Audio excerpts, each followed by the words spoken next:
എല്ലാവർക്കും നമസ്കാരം. ഞാൻ ശില്പ. 2025 ഒരുപാട് പരീക്ഷകൾ PSC നമുക്ക് തന്നിട്ടുണ്ട് അല്ലെ.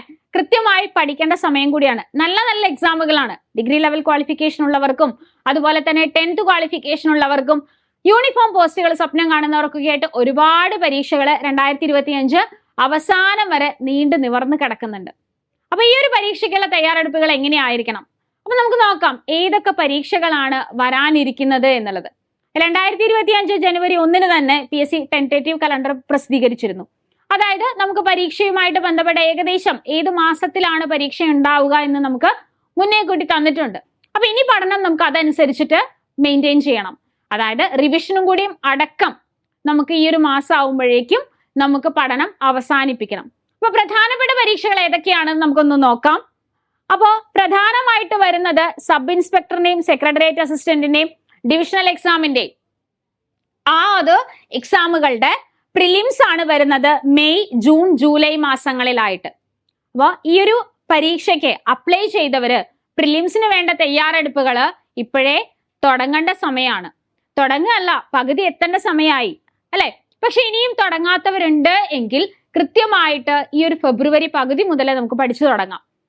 ഫെബ്രുവരി പകുതി മുതൽ പഠിച്ചു തുടങ്ങുകയാണെന്നുണ്ടെങ്കിൽ ഫെബ്രുവരി, മാർച്ച്, ഏപ്രിൽ, മെയ് ഒരു 3.5 മാസം കൊണ്ട് നമുക്ക് എൻറ്റയർ സിലബസ് പഠിച്ച് റിവിഷൻ ചെയ്യാനുള്ള സമയമുണ്ട്. കൃത്യമായിട്ട് പഠിക്കുകയാണെങ്കിൽ കൃത്യമായിട്ട് നമുക്ക് റിവിഷനും കൂടി തീർക്കാനുള്ള സമയം നല്ല പോലെയുണ്ട്. പക്ഷെ നമ്മൾ എന്ത് ചെയ്യണം? ഉഷാറായിട്ട് പഠിച്ചു തുടങ്ങണം. അത് കഴിഞ്ഞാൽ പിന്നെ മെയിൻസ് എക്സാമിന് അധികം ദിവസമില്ല. പ്രത്യേകിച്ച് ഇപ്രാവശ്യത്തെ സെക്രട്ടേറിയറ്റ് അസിസ്റ്റന്റ് ഒക്കെ 2 പേപ്പറാണ് മെയിൻ പേപ്പർ ആയിട്ടുള്ളത് അല്ലെ. കൃത്യമായിട്ട് അതിന്റെ സിലബസും വന്നിട്ടുണ്ട്. സിലബസും നോട്ടിഫിക്കേഷൻ വന്ന ഒപ്പം തന്നെ സിലബസും വന്നിട്ടുണ്ട്. അപ്പോ എന്തൊക്കെ പഠിക്കണം, എവിടെയൊക്കെയാണ് നമ്മൾ കോൺസെൻട്രേറ്റ് ചെയ്യേണ്ടത്, അങ്ങനെയുള്ള എല്ലാ കാര്യങ്ങളും PSCയുടെ സൈഡിൽ നിന്നും നമുക്ക് ഓൾറെഡി തന്നിട്ടുണ്ട് അല്ലെ. ഇനി നമ്മൾ ചെയ്യേണ്ടത് ഈ ഒരു പരീക്ഷകളെ കോൺസെൻട്രേറ്റ് ചെയ്ത് പഠനം മുന്നോട്ട് കൊണ്ടുപോവുക എന്നുള്ളതാണ്. മാത്രമല്ല ഒരു യൂണിഫോം പോസ്റ്റ് സ്വപ്നം കാണുന്നവർക്കാണ് എങ്കിൽ ജൂൺ, ഓഗസ്റ്റ് മാസങ്ങളിലായിട്ട് എന്തുണ്ട്? അത് മാത്രമല്ല മെയ്, ജൂലൈയിൽ തന്നെ തുടങ്ങുന്നുണ്ട് civil excise officer, woman fire and rescue officer, woman police constable, RRB, പിന്നെ ഇതാണ് പോലീസ് കോൺസ്റ്റബിൾ ഡ്രൈവർ. അപ്പൊ ഇങ്ങനെയുള്ള കുറെ പരീക്ഷകള് ജൂൺ മാസം മുതൽ തുടങ്ങാണ് യൂണിഫോം പോസ്റ്റുകൾ സ്വപ്നം കണ്ടവർക്കായിട്ട്. അപ്പോ ഏകദേശം നമുക്കറിയാം ഈ ഒരു പരീക്ഷകളുടെയൊക്കെ സിലബസിൽ ഒരുപാട് ടോപ്പിക്കുകൾ കോമൺ ആയിട്ട് വരുന്നുണ്ട്. ഇപ്പൊ ഡിഗ്രി എക്സാം ആണെങ്കിലും ഇതുപോലെ യൂണിഫോം പോസ്റ്റുകളോ ഡ്രൈവർ പോസ്റ്റുകളോ അങ്ങനെയൊക്കെയാണെന്നുണ്ടെങ്കിലും കോമൺ ആയിട്ട് ഒരുപാട് ടോപ്പിക്കുകൾ വരുന്നുണ്ട് അല്ലെ.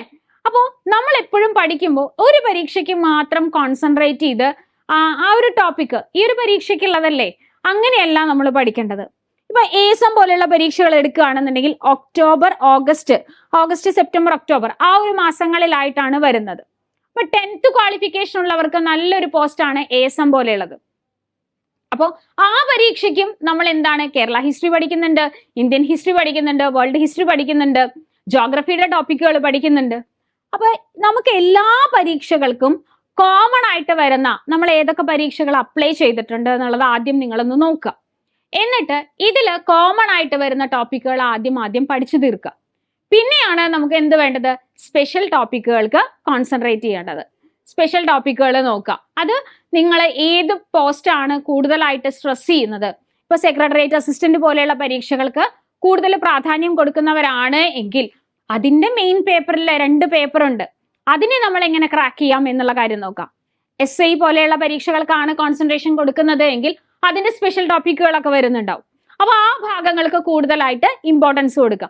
അങ്ങനെ തന്നെയാണ് ഓരോ പരീക്ഷകളും. ഇപ്പൊ ഡ്രൈവർ പോസ്റ്റുകളൊക്കെ ആണെന്നുണ്ടെങ്കിൽ 50 മാർക്കാണ് GK വരുന്നത്, 50 മാർക്ക് ഡ്രൈവിംഗുമായിട്ട് ബന്ധപ്പെട്ടിട്ടുള്ള കുറച്ച് കാര്യങ്ങളൊക്കെയാണ്. അപ്പൊ അവിടുത്തെ ഭാഗങ്ങൾക്ക് കൂടുതൽ കോൺസെൻട്രേഷൻ കൊടുക്കുക ഡ്രൈവർ പോസ്റ്റുകൾ സ്ട്രെസ് ചെയ്യുന്നവരാണ് എങ്കിൽ. അപ്പോൾ നിങ്ങളാണ് ഇനി തീരുമാനിക്കേണ്ടത് ഏത് പോസ്റ്റിലേക്കാണ് ഞാൻ കൃത്യമായിട്ട് പഠിക്കേണ്ടത്. പക്ഷെ നിങ്ങൾ ഒരൊറ്റ എക്സാം പോലും സ്കിപ്പ് ചെയ്യരുത്. നിങ്ങൾ അപ്ലൈ ചെയ്ത എല്ലാ എക്സാമുകൾക്കും പ്രാധാന്യം കൊടുക്കണം. പക്ഷെ അതുപോലെ നിങ്ങൾ സ്ട്രെസ് ചെയ്യുന്ന ഒരു എക്സാം നിങ്ങൾക്ക് ഉണ്ടാകണം. ഇപ്പൊ ASM സ്ട്രെസ് ചെയ്യുന്നവരാണ് എങ്കിൽ നിങ്ങൾക്ക് എളുപ്പമാണ് കുറച്ചുകൂടെ. കാരണം കഴിഞ്ഞ LDC നിങ്ങൾ എഴുതിയിട്ടുണ്ടാവും അല്ലെ. ഇപ്രാവശ്യം നമുക്ക് ASMനാണെന്നുണ്ടെങ്കിൽ പ്രിലിംസ് ഇല്ല, മാത്രമല്ല സ്പെഷ്യൽ ടോപ്പിക്കും ഇല്ല. അപ്പൊ കുറച്ചുകൂടി ഈസി ആയിട്ട് ക്രാക്ക് ചെയ്യാൻ പറ്റുന്ന ഒരു എക്സാം ആണ്. ഡിസ്ട്രിക്ട് ലെവലാണ് ഈ ഒരു എക്സാം വരുന്നത്. അപ്പോൾ നമ്മൾ തീരുമാനിക്കണം ഏത് പരീക്ഷയ്ക്കാണ് ഇമ്പോർട്ടൻസ് കൊടുക്കേണ്ടത് എന്നുള്ളത്. എല്ലാ പരീക്ഷകളെയും പോലെ ഒരു പരീക്ഷ എന്നല്ല, എല്ലാത്തിനും ഒരേ പ്രാധാന്യം അങ്ങനെയല്ല. ഒരു പരീക്ഷയ്ക്ക് നമ്മൾ സ്ട്രെസ് കൊടുക്കുക, ആ ഒരു പരീക്ഷയെ നല്ല രീതിയിൽ ഫോക്കസ് ചെയ്ത് പഠിക്കുക, അതിന് കുറച്ചുകൂടെ പ്രാധാന്യം കൊടുക്കുക. കൂടുതൽ ആ ഒരു പരീക്ഷയുമായി ബന്ധപ്പെട്ട സ്പെഷ്യൽ ടോപ്പിക്കുകൾ ഉണ്ടെങ്കിൽ അത് കൂടുതലായിട്ട് സ്ട്രെസ് ചെയ്ത് പഠിക്കുക. അതൊക്കെ നമ്മൾ ചെയ്യേണ്ട കാര്യങ്ങളാണ്. പക്ഷെ തുടക്കത്തിലല്ല അത് ചെയ്യേണ്ടത്, അല്ലെ? തുടക്കത്തിൽ നമ്മൾ എന്ത് ചെയ്യണം? കോമൺ ആയിട്ട് വരുന്ന ടോപ്പിക്കുകളെ കൂടുതൽ മെരുക്കിയെടുക്കാനായിട്ട് ശ്രമിക്കണം. അപ്പോൾ ഇതുപോലെ പരീക്ഷകൾക്ക് തയ്യാറെടുക്കുമ്പോൾ ഒരുപാട് കാര്യങ്ങൾ നിങ്ങൾ ശ്രദ്ധിക്കേണ്ടതായിട്ടുണ്ട്. എന്തെങ്കിലും പഠിക്കുക, അല്ലെങ്കിൽ ഇന്ന് ആദ്യം വരാൻ പോകുന്ന പരീക്ഷ പ്രിലിംസ് ആണ്, അപ്പോൾ ശരി, പ്രിലിംസിന് വേണ്ടി പഠിക്കാം. അത് കഴിയുമ്പോഴാണ് ഡ്രൈവർ പരീക്ഷയാണ് വരുന്നത്, അപ്പൊ ഇനി ഡ്രൈവർ പരീക്ഷയ്ക്ക് വേണ്ടി പഠിക്കാം. അങ്ങനെയല്ല നമ്മൾ നോക്കേണ്ടത്. കൃത്യമായിട്ട് കോമൺ വരുന്ന സബ്ജക്റ്റുകളെ അതിനെ നമ്മൾ എപ്പോഴും ഒരു റാങ്ക് ഫയൽ മാത്രം പഠിക്കുക, അല്ലെങ്കിൽ ഏതെങ്കിലും ഒരു 10th ലെവൽ ബേസ് ആയിട്ടാണെന്നുണ്ടെങ്കിൽ അങ്ങനെ പഠിക്കുക. അങ്ങനെയല്ല, നമ്മൾ എപ്പോഴും പഠിക്കുമ്പോൾ നല്ല ഡെപ്തില് കാര്യങ്ങൾ കൃത്യമായി മനസ്സിലാക്കുന്ന രീതിയിൽ കുറച്ചുകൂടെ ഡിഗ്രി ലെവൽ പരീക്ഷകൾക്കൊക്കെ ചോദ്യങ്ങൾ ചോദിക്കുന്ന രീതിയിലുള്ള പഠനം നമ്മൾ നടത്തണം. എങ്കിൽ മാത്രമാണ് എല്ലാ പരീക്ഷകൾക്കും നമുക്കത് ഉതകാവുള്ളൂ. അല്ലെങ്കിൽ എന്താണ്, ഡിഗ്രി ലെവലിന് വേറെ ഒരു പഠിത്തം, അല്ലെങ്കിൽ 10th ലെവലിന് വേറെ ഒരു പഠിത്തം, അങ്ങനെയല്ല. എല്ലാത്തിനും ഉതകമാകുന്ന രീതിയിൽ നല്ല ലെവലുള്ള ക്വസ്റ്റ്യൻസിനെ മനസ്സിലാക്കിക്കൊണ്ട് അങ്ങനെയുള്ള ക്വസ്റ്റ്യൻസ് അറ്റൻഡ് ചെയ്യാൻ പറ്റുന്ന രീതിയിൽ ഡെപ്തിൽ വേണം പഠനം മുന്നോട്ട് കൊണ്ടുപോകാനായിട്ട്. അപ്പോൾ ഈ പറഞ്ഞ എല്ലാ പോസ്റ്റിലേക്കുള്ള പരീക്ഷകൾക്കുള്ള കോച്ചിങ് നമ്മുടെ കോമ്പറ്റേറ്റീവ് ക്രാക്കറിൽ സ്റ്റാർട്ട് ചെയ്തിട്ടുണ്ട്. പ്രധാനമായിട്ടും സെക്രട്ടേറിയറ്റ് അസിസ്റ്റന്റ്, പ്രിലിംസിനെയും മെയിൻസിനെയും ഫോക്കസ് ചെയ്തുകൊണ്ടുള്ള കോഴ്സുകൾ നമുക്ക് വരുന്നുണ്ട്. SI, അതുപോലെ യൂണിഫോം പോസ്റ്റുകളായിട്ടുള്ള ഇതെല്ലാം തന്നെ civil excise officer, fire and rescue officer, അതുപോലെ ഡ്രൈവർ പോസ്റ്റുകൾ, ASM, ഇങ്ങനെയുള്ള എല്ലാ പോസ്റ്റുകളിലേക്കും നമ്മുടെ കോമ്പറ്റേറ്റീവ് ക്രാക്കറിൽ പുതിയ ബാച്ചുകൾ ആരംഭിച്ചിട്ടുണ്ട്. ബാച്ചിനെ കുറിച്ചിട്ടുള്ള ഡീറ്റെയിൽസ് അറിയാനായിട്ട് നമ്മുടെ ബോർഡ് നമ്പറിൽ കോൺടാക്ട് ചെയ്യുക. 8590202323 ഈ നമ്പറിലാണ് നിങ്ങൾ കോൺടാക്ട് ചെയ്യേണ്ടത്. കോൺടാക്ട് ചെയ്താൽ നിങ്ങൾക്ക് ഡീറ്റെയിൽസ് ആയിട്ട് കാര്യങ്ങളൊക്കെ പറഞ്ഞു തരും. അപ്പോൾ അധികം സമയമൊന്നുമില്ല കളയാനായിട്ട്.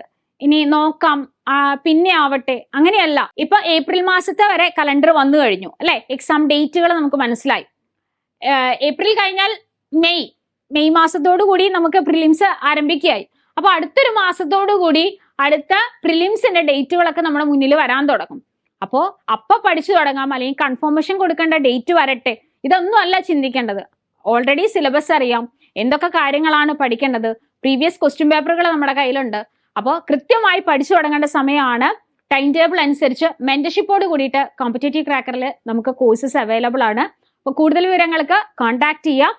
മാത്രമല്ല PSCയുമായിട്ട് ബന്ധപ്പെട്ടിട്ടുള്ള എല്ലാ അപ്ഡേഷൻസും നിങ്ങൾക്ക് ഈ ഒരു ചാനൽ വഴി അറിയാൻ പറ്റും. അതുകൊണ്ട് തന്നെ ഈ ഒരു ചാനൽ സബ്സ്ക്രൈബ് ചെയ്യാത്തവരുണ്ട് എങ്കിൽ സബ്സ്ക്രൈബ് ചെയ്യുക, കൂട്ടുകാർക്ക് ഷെയർ ചെയ്യുക. അടുത്തൊരു വീഡിയോയിൽ കാണാം. താങ്ക്